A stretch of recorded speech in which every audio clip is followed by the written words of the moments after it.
오늘은 세상 깨부시기 시리즈 세 번째 시간입니다. 여러분 우리 옆에 있는 친구들 이렇게 바라보면서 한번 지난주처럼 한번 인사해봤으면 좋겠어요. 세상을 깨부시자. 깨부시자. 세상을 깨부시자. 우리 계속해서 세상 깨부시기 시리즈를 통해서 우리가 세상에 살아가면서 그리스도인으로서 맞닥뜨려야 하는, 그리고 돌파해야 하는 몇 가지 주제들을 나누고 있는데, 오늘은 세 번째 시간으로 게임에 대해서 나눠보려고 합니다. 게임. 오늘 본문 말씀 가지고 제가 잡은 제목이 뭐예요? 게임은 질병이다. 게임은 질병이다. 게임은 질병입니다 라고 이야기하면 상처받는 친구들이 있을 수 있을 것 같아요. 여러분, 게임은 질병이라고 생각하는 친구 있어요 혹시? 게임은 질병 아니다. 남자친구들 몇 명 있고 뒤에 저기 있네요. 게임은 질병이 아니다 라고 생각하는 친구들도 있고, 게임은 질병이다 라고 생각하는 친구들도 있습니다. 여러분, 어떤 친구들은 이 표현을 들을 때 좀 불편하게 다가오는 친구들도 있을 것 같아요. 이제 왜 이런 표현을 목사님이 설교 제목으로 잡았냐면, 2019년 5월에 세계보건기구 WHO, 여러분 다 알죠? WHO에서 게임에 대해서 질병으로 분류하는 작업을 했습니다. 그래서 이 국제질병 분류 11차 개정안에서 게임과 관련해서 게임 이용 장애를 질병으로 분류한다라고 규정했어요. 그래서 2019년 5월에 이 게임을 질병으로 구분하는 이 안이 통과가 되면서 전 세계적으로 굉장히 이슈가 됐습니다. 그래서 우리나라에서도 2019년에 5월 달부터 어떤 논쟁이 있었냐면, 게임은 질병이다. 아니다, 게임은 질병이 아니다. 이걸 가지고 굉장히 심한 논쟁이 있었어요. 어떤 사람들은 그거 가지고 상대편을 심하게 공격하기도 하고 비난하기도 하면서 게임에 대한 각자의 의견들을 이야기를 했습니다. 심지어 제가 설교를 준비하면서 찾아본 기사를 보니까 며칠 전 기사였어요. 며칠 전 기사였는데, 우리나라에서 이 게임을 질병으로 분류하는 것에 대해서 여전히 논의 중이다. 그래서 아직 결정은 못 내렸는데, 여전히 뭐 보건복지부라든지 어떤 단체에서는 질병으로 분류해야 된다라고 이야기를 하면서 여전히 씨름하고 있고 싸우고 있는 주제다라고 목사님이 기사를 보기도 했습니다. 그런데 여러분, 목사님이 일단 정리를 좀 하자면, 게임은 질병일 수도 있고 질병이 아닐 수도 있습니다. 게임은 질병일 수도 있고 질병이 아닐 수도 있어요. 이 부분을 한번 좀 살펴보면 좋을 것 같은데, 여러분, 게임은 질병이 아니다 라고 이야기할 수 있는 조건이 있어요. 그게 뭐냐면, 게임을 말 그대로 뭐 취미나 문화생활로 즐기는 경우에는 게임 가지고 질병이라고 뭐라고 할 수가 없습니다. 잠깐 즐기고 스트레스도 풀고 잠깐 하면서 내가 좀 뭐 마음도 좀 정돈하고 뭐 이러면서 즐겁게 게임을 하는 건 전혀 문제가 되지 않는다라고 목사님은 생각을 해요. 그런데 이 WHO에서 게임을 질병이라고 분류할 때 특정한 표현을 썼어요. 어떤 표현을 썼냐면, 게임 이용 장애를 질병으로 분류한다. 게임 이용 장애, 좀 표현이 어렵죠? 쉽게 표현하자면 게임 중독입니다. 게임을 너무 많이 해서 일상생활이 잘 안 되거나 게임을 하는데 자기 통제가 안 되는 상태를 WHO에서는 중독이라고 규정해요. 그런데 그런 상태는 질병으로 분류해서 어느 정도의 치료가 필요하다라고 이야기를 하는 거죠. 그 부분은 목사님도 동의해요. 이 중에서도 게임을 하면서 자기 통제가 안 돼서 게임 때문에 참 여러 가지로 힘든 상황들을 겪는 친구들이 있을 수도 있습니다. 게임하면서 현질하고 막 이러면서 부모님 마음을 아프게 하는 친구들도 있을 거고, 게임하면서 학업과 뭐 이런 부분에 있어서 많이 어려움을 겪는 친구들도 있을 거예요. 목사님이 그런 부분들을 참 공감하고 이해하는 부분이 많습니다. 목사님도 여러분 청소년 시기에 게임을 참 좋아했거든요. 냉정하게 말하면 목사님은 여러분들 이 청소년부 시기에 게임 중독이었습니다. 그래서 어느 정도였냐면, 목사님이 고등학교에 진학을 해서 고등학교 1학년 1학기 때까지는 공부를 열심히 했어요. 그래서 당시에 뭐 중간고사 시험 보고 성적표를 받았을 때 전교 30 몇 등 뭐 이렇게 하고 좀만 더 하면은 더 올라갈 수 있겠다, 선생님이 막 칭찬도 해주고 막 그랬었던 경험이 있습니다. 그런데 1학년 1학기가 끝나고 여름방학이 시작되면서 목사님이 한 게임을 시작하게 됐어요. 이게 무슨 게임이었냐면, 지금은 이름이 바뀌었는데 위닝 11이라고 혹시 아세요? 위닝 11? 축구 게임인데, 지금은 피파가 굉장히 유명한데 당시에는 피파보다 위닝 11이라는 축구 게임이 더 인기가 많았어요. 위닝 11이라는 이 축구 게임을 했는데 어느 정도로 목사님이 그 게임에 빠졌냐면 일상생활이 잘 안 될 정도로 빠졌어요. 어느 정도였냐면 학교가 마치고 집에 오잖아요. 그리고 뭐 집에 오면은 뭐 학원도 잠깐 갔다가 오고 할 거 아닙니까? 그리고 나서 집에 오면 컴퓨터를 켜요. 그리고 게임을 해요. 그리고 부모님이 뭐라고 할 때쯤 잠깐 껐다가 잠자는 척을 하고 있다가 부모님이 잠든 것 같으면 다시 일어나서 컴퓨터를 켜요. 그리고 게임을 시작해서 몇 시까지 하냐? 해 뜰 때까지 합니다. 그리고 해 뜰 때까지 한 게임을 이제 마친 다음에 학교 갈 준비를 해요. 목사님 그때 당시에 집에서 학교까지 거리가 꽤 있어서 한 새벽 6시쯤부터 준비를 해야 셔틀을 탈 수 있었거든요. 그때 버스를 타고 버스에서 가는 1시간 정도 시간을 잡니다. 그리고 일어나서 학교에 올라가요. 수업 시간이 시작하면 1교시부터 점심시간까지 수업 시간에 뭐 할까요? 자요. 수업 시간에 계속 자고, 쉬는 시간엔 또 신기하게 깨요. 쉬는 시간엔 또 놀고, 그리고 수업 시간엔 자고, 그리고 나서 점심시간이 되면 뭐 해요? 밥 먹고 놀아요. 그리고 또 오후 수업이 시작되면 뭐 해요? 자요. 그렇게 학교를 쭉 잡니다. 수업 시간에 쭉 자고, 그 다음에 목사님 때는 야간 자율학습이라는 게 있었어요. 자율이라고 하지만 사실 타율, 강제성이 있는 야간 자율학습이었는데, 야간 자율학습 시간에 자고 놀고 하다가 또 집에 가요. 그리고 나서 집에 가서 씻고 저 잘게요 하고 자는 척을 하고 있다가 다시 일어나서 컴퓨터를 켜고 게임을 하고 아침 해가 뜨고, 그거를 거의 1년 반을 반복했어요. 그러니까 성적이 어떻게 되겠어요? 성적이 계속 떨어져요. 쭉쭉쭉쭉 떨어지더니 굉장히 많이 떨어졌어요.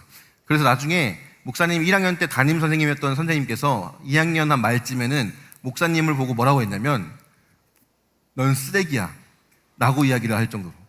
그런데 그때 목사님은 네가 뭔데 나를 판단해 이렇게 반항하고 뭐 물론 말은 못했지만 속으로 반항하고, 당시에는 그렇게 말하면은 바로 이제 맞을 수 있는 그런 시대였기 때문에 그냥 속으로 막 화내고 반항하고 그렇게 시간을 보냈어요. 그러니까 1년 반, 1학년 2학기 때부터 고등학교 2학년 통으로 게임만 했던 거예요. 그러니까 주변 부모님도 속이 타고 주변에 뭐 선생님들도 답답해하고 뭐 이러는 거죠. 그런 시간들을 쭉 보내다가 어떤 계기가 있었던 건 아니에요. 그냥 게임이 이제 좀 지루해졌어요.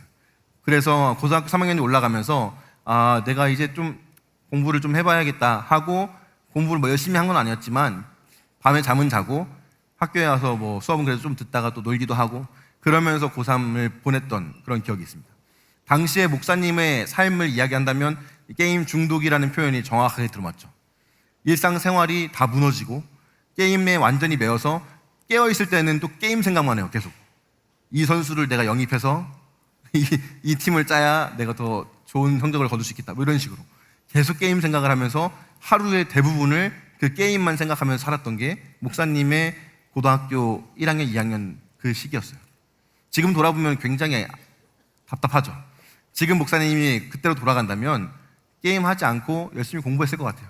그런데 지금은 돌이킬 수 없는 시간이 되어버렸기 때문에 그냥 그때 내가 왜 그랬을까 하고 좀 후회만 하는 거죠. 여러분, 근데 이 정도로 심각한 어떤 게임 중독, 그러니까 중독이라고 표현할 때 WHO에서 어떻게 규정을 하냐면, 내가 평범한 일상생활, 나의 행동을 통제하는, 내가 스스로의 시간과 행동을 조절할 수 있는 상태를 넘어선 그 상태를 중독이라고 규정한다는 거예요. 혹시 이 자리에 목사님처럼은 아니지만 내가 게임 때문에 나의 어떤 통제력을 잃어가고 있는 것 같다라고 느끼는 친구들 있습니까? 그런 친구도 있으면 조심해야 돼요. 지금 정신을 차려야 됩니다. 1시간만 해야지 하고 앉았다가 한 번만 더 할까? 좀만 더 할까? 하다가 정신 차려보면 3시간, 4시간 지나 있는 게 게임의 엄청난 위력이잖아요. 그런 부분들을 통제할 수 있는 정도면 중독이다, 질병이다 말하지 않아요. 여러분들의 부모님도 여러분들이 게임을 하는데 내가 스스로 통제해서 저 1시간만 게임하고 공부할게요 라든지 그 약속을 잘 지키면 부모님이 여러분에게 게임하지 말라고 안 할 겁니다. 그런데 대부분은 통제하지 못해요. 그래서 부모님들이 답답해하고 컴퓨터를 부셔버릴까 뭐 이런 생각도 하고 막 이런 화를 내고 이런 일들이 일어나는 거죠. 그렇기 때문에 여러분, 이 중독의 문제에 있어서 게임뿐만이 아니라 사실 뭐 스마트폰이라든지 뭐 요즘에 SNS, 유튜브 쇼츠도 많이 보잖아요. 그런 부분들에 있어서 내가 이것을 스스로 통제할 수 있는가, 내가 정해놓은 시간을 잘 지킬 수 있는가를 기준으로 두고 그것을 잘 조절할 필요가 우리 모두에게 있다는 겁니다. 뭐 의학적인 내용들을 다루려고 하는 건 아니기 때문에 중독에 대한 이야기는 이 정도로 좀 정리를 하면 좋을 것 같아요. 중요한 건 성경에서는 무엇이라고 말하느냐 이거죠. 여러분, 성경에서는 게임에 대해서 뭐라고 이야기할까요? 게임하면 지옥 간다, 이렇게 얘기할까요? 하나님이 너 게임 그만해라, 이렇게 말할까요? 성경에서는 게임에 대해서 구체적으로 언급하지 않습니다. 왜냐하면 그 당시에는 그런 게임 이런 게 없었거든요. 그렇기 때문에 성경에는 언급이 되어 있지 않아요.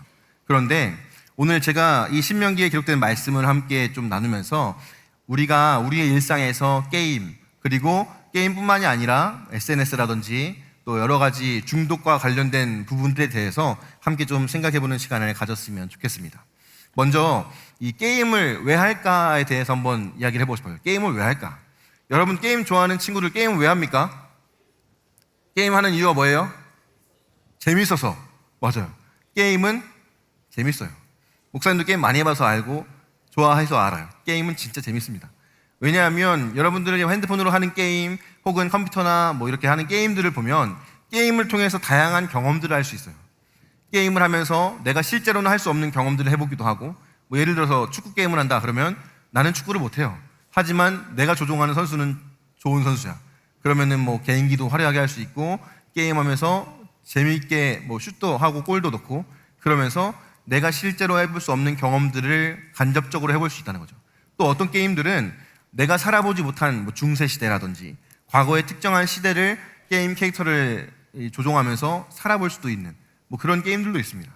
다양한 경험들, 다양한 체험들을 게임을 통해서 하면서 우리는 재미를 느껴요. 즐거워요. 그리고 친구들과 게임할 때, 특별히 목사님은 그 축구 게임 많이 할 때 친구들하고 같이 하는 걸 너무 좋아했거든요. 그래서 같이 친구들을 불러서 게임도 하고 했었는데, 그 친구들과 게임하면서 같이 막 즐거워하는 그 시간, 그게 너무 재밌고 좋아요. 그런데 중요한 건 그런 즐거움, 그런 기쁨은 잠시 잠깐이라는 거예요. 여러분들 뭐 게임 많이 해본 친구들 알겠지만 하다 보면 어느 순간 재미가 없어지기도 하고 어느 순간 질리기도 합니다. 그러면서 자연스럽게 하던 게임을 안 하게 되는 일들이 생각보다 많이 있죠. 게임뿐만이 아니라 뭐 유튜브라든지 SNS도 마찬가지예요. 재미있어서 했는데 어느 순간 이게 재미가 없어지면서 멀리하게 되고 안 하게 되는 일들이 있어요. 왜요? 그 기쁨과 즐거움이 잠시 잠깐이거든요. 지속되지 않습니다. 영원하지 않아요. 그래서 그 기쁨과 즐거움을 더 느끼기 위해서 다른 걸 찾아요. 더 자극적인 거, 더 재미있는 걸 찾아서 방황하죠. 그런데 여러분, 우리가 살아가는 이 시대 가운데, 우리가 살아가는 이 세상에서 우리에게 영원한 기쁨과 즐거움을 줄 수 있는 것은 아무것도 없습니다. 우리가 잘 알고 있는 이 전도서의 말씀에 보면 솔로몬이 뭐라고 고백합니까? 솔로몬은 당시에 엄청난 부와 명예와 권력을 가졌던 왕이었어요. 솔로몬은 세상을 살면서 즐길 수 있는 것, 해볼 수 있는 것 다 해본 사람이에요. 그런 솔로몬이 인생의 말년에 뭐라고 이야기합니까? 전도서 1장에 헛되고 헛되니 모든 것이 다 헛되도다. 다 해봤는데 다 허무하다. 다 즐겨봤는데 너무 공허하다. 그렇게 고백하는 게 솔로몬의 고백이었어요. 솔로몬뿐만이 아닙니다. 여러분, 이 자리에 계신 우리 뭐 선생님들이라든지 어른들 이야기를 들어보면 그때 즐기고 재밌던 것들 다 한때뿐이지 시간 지나고 돌아보면은 별것도 아니었구나 라는 거를 다 똑같이 경험합니다. 여러분도 아마 이 청소년기의 시기를 지나고 나서 돌아보면 내가 그때 왜 그랬을까 뭐 이렇게 후회하는 친구들도 분명히 있을 거예요. 지금은 그게 영원할 것 같고 지금은 그게 전부인 것 같아요. 게임이라든지 친구 관계라든지 뭐 여러 가지가. 그런데 그것들을 통해서, 세상에 있는 어떤 것들을 통해서 기쁨과 즐거움을 누릴 수 있는 것에는 한계가 존재한다라는 사실을 우리는 기억해야 됩니다.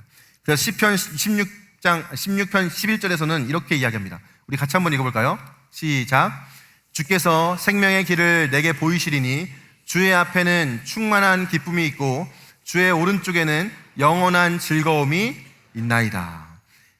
뭐라고 말씀하십니까? 하나님 앞에만 충만한 기쁨이 있고 하나님 앞에서만 영원한 즐거움이 있다. 여러분, 우리가 세상에서 아무리 기쁘고 즐거운 것을 찾으려고 해도 잠시 뿐인 것에 불과해요. 그런데 성경은 뭐라고 이야기합니까? 하나님을 만나면, 하나님의 은혜를 경험하면 하나님 앞에 살아가는 인생은 충만한 기쁨을 누릴 수 있고 영원한 즐거움을 누릴 수 있다라고 이야기하고 있는 거예요. 분명하게 이야기하고 있다는 겁니다. 바라기는 우리 JIM 청소년부 친구들 모두가 세상의 것에서 기쁨과 즐거움을 찾는 것이 아니라 하나님 안에서 참된 기쁨과 즐거움을 누릴 수 있기를 주님의 이름으로 축복합니다. 아마 이 자리에 계신 선생님들이라든지 하나님의 은혜를 경험한 친구들은 목사님이 이야기하는 게 어떤 말인지 알 거예요. 세상에서 누릴 수 없었던 기쁨과 즐거움이 하나님 앞에서, 하나님 안에서 느껴지는 거죠. 하나님 만나면 그냥 행복해요. 하나님 만나면 그냥 평범한 일상인데 웃음이 나고 즐거워요. 뭘 해도 기쁘고 감사하고. 여러분 그런 경험 해본 적 있습니까? 안 해봤으면 모르는 거예요. 그건. 해본 사람만 알 수 있는 기쁨과 즐거움이 있습니다. 목사님이 지난 여름에 중등부 수련회를 이제 진행할 때 수련회를 마치고 한 친구하고 잠깐 이야기하는 시간을 가졌어요. 한 친구가 막 목사님을 찾아와가지고 막 기쁜 얼굴로 목사님 찾아와서 이야기하는 거예요. 목사님 저 수련회 기간 중에 생일이었어요. 이렇게 이야기하더라고요. 그래서 미안해 내가 너 생일인지도 몰랐다 하면서 생일 축하해 하면서 생일 뭐 선물 뭐 해줄까 이렇게 얘기를 했어요. 그런데 그 친구가 막 화난 얼굴로 웃으면서 뭐라고 얘기했냐면 저 생일 선물 받았어요 이렇게 얘기하는 거예요. 너무 기쁜 얼굴로. 누가 줬어? 난 아닌데 이렇게 얘기를 했더니 그 친구가 뭐라고 얘기했냐면 저 하나님 만났어요 뭐 이렇게 얘기하더라고요. 하나님을 만나니까 너무 기쁜 거예요. 지금도 기쁘니? 지금도 기쁘죠? 네, 누군지는 말 안 해가지고 그 친구만 알 텐데 그때 얼굴이 너무 밝아서 너무 보기 좋았어요. 그래서 얘가 진짜 하나님을 만났구나, 진짜 하나님의 은혜를 경험했고 진짜 세상에서는 줄 수 없는 기쁨을 지금 느끼고 있구나, 이거를 목사님이 보면서 알겠더라고요. 하나님을 만난 사람들은 다 그 기쁨과 즐거움을 누리게 됩니다. 여러분 우리 모두가 그 기쁨과 즐거움을 하나님 안에서 누릴 수 있었으면 좋겠어요. 여러분 우리는 세상을 살아가면서 하나님 외에 다른 것에서 그런 기쁨이나 즐거움이나 만족을 찾으려고 합니다. 그런데 하나님은 그걸 원하지 않으세요. 오늘 우리가 읽은 본문 말씀 신명기 5장 9절에 보면 이런 말씀이 있습니다. 같이 한번 읽어보겠습니다. 시작. 그것들에게 절하지 말며 그것들을 섬기지 말라. 나 내 하나님 여호와는 질투하는 하나님인지. 하나님은 뭐 하신대요? 질투하신대요. 하나님 말고 다른 것에서 기쁨을 찾으려고 하면 하나님 그거 싫어하세요. 하나님 말고 다른 것에서 즐거움을 누리려고 하면 하나님은 그걸 원하지 않습니다. 좋아하지 않으세요. 우리를 너무 사랑하셔서 하나님이 그것을 기뻐하지 않으시고 질투하신다라고 이야기하는 거예요. 여러분 이스라엘 백성들이 어떻게 살았습니까? 하나님의 은혜로 구원받고 출애굽을 했잖아요.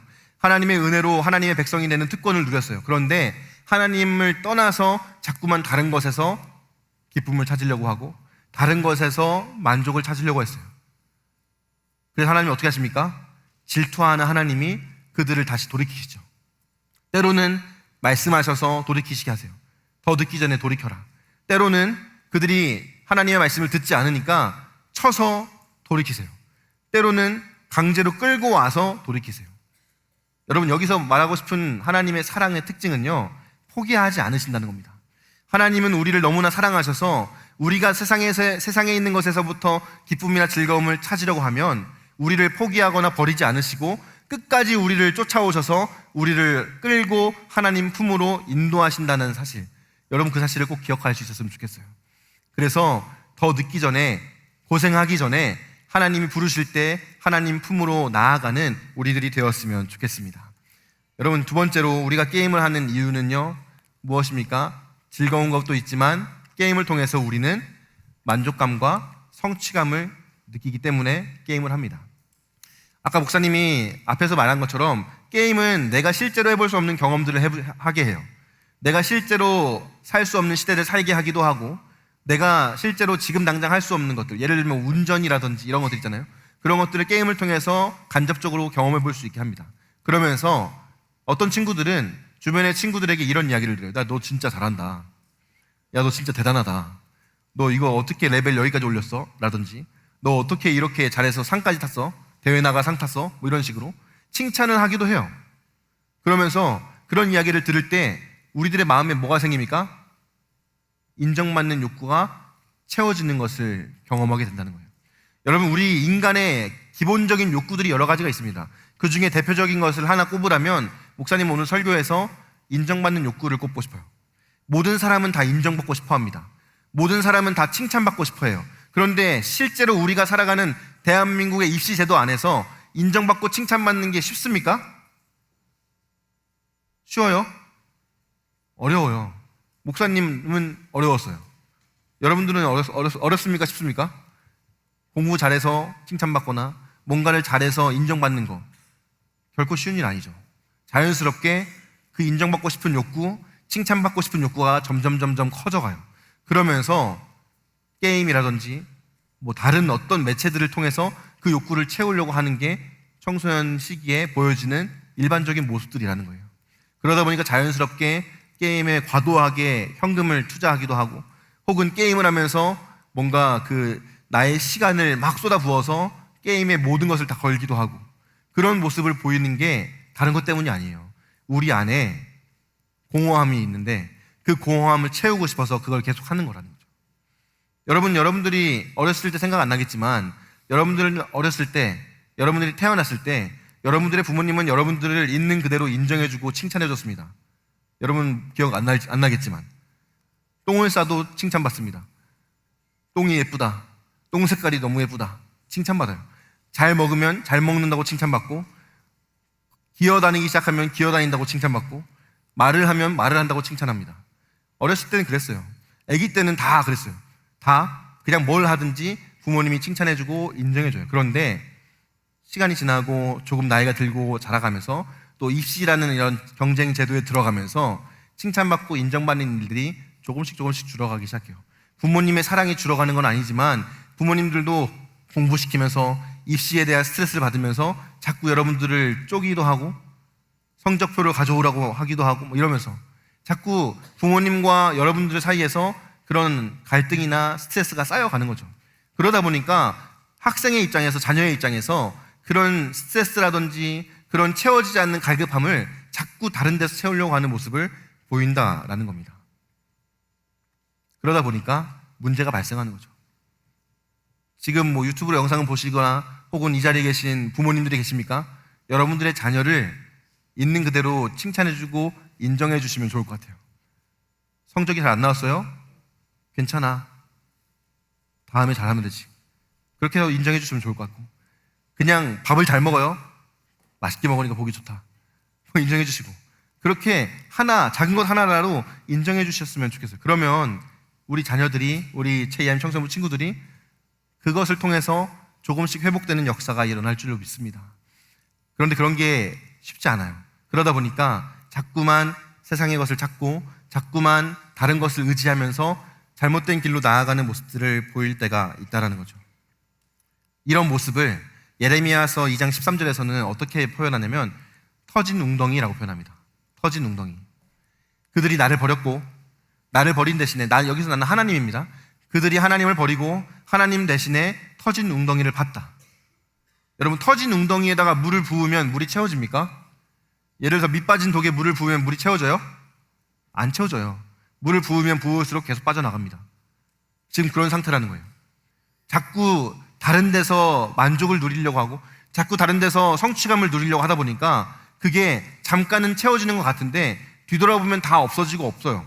그러니까 계속해서 다른 것을 찾고 계속해서 다른 것을 의지하는 모습을 보이는 것이 우리 인간의 모습이고 우리 청소년들의 모습이라는 겁니다.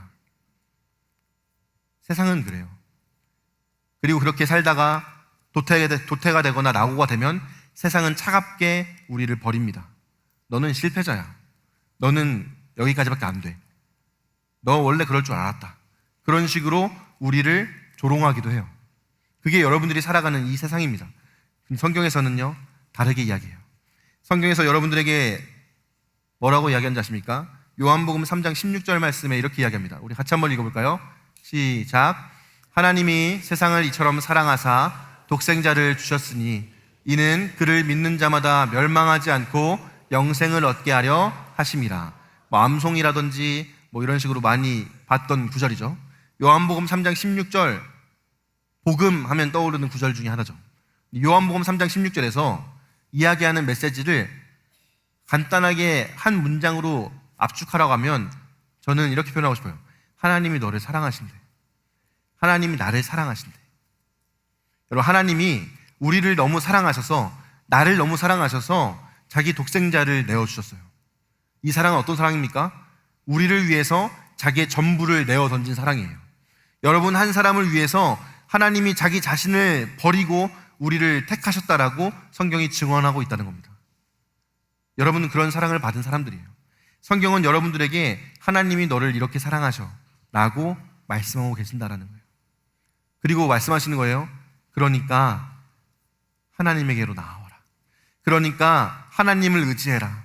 그러니까 하나님을 찾아라 라고 말씀하고 계시는 게 성경에서 이야기하는, 여러분들의 옆에 앉아 계신 선생님들이 그렇게 이야기하는 복음의 핵심적인 메시지입니다.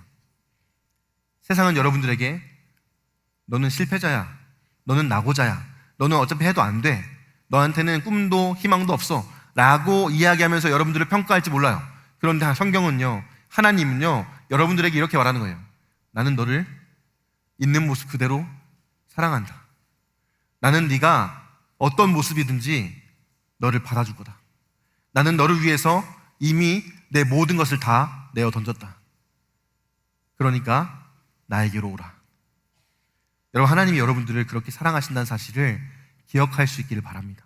그래서 여러분들이 세상에서 다른 것에 목매고 다른 것을 의지하고 다른 것을 바라보면서 헤매이는 인생이 아니라 하나님께로 나아와서 하나님이 주시는 참된 기쁨과 만족을 누리는 그런 인생을 살아갈 수 있게 되기를 바라요.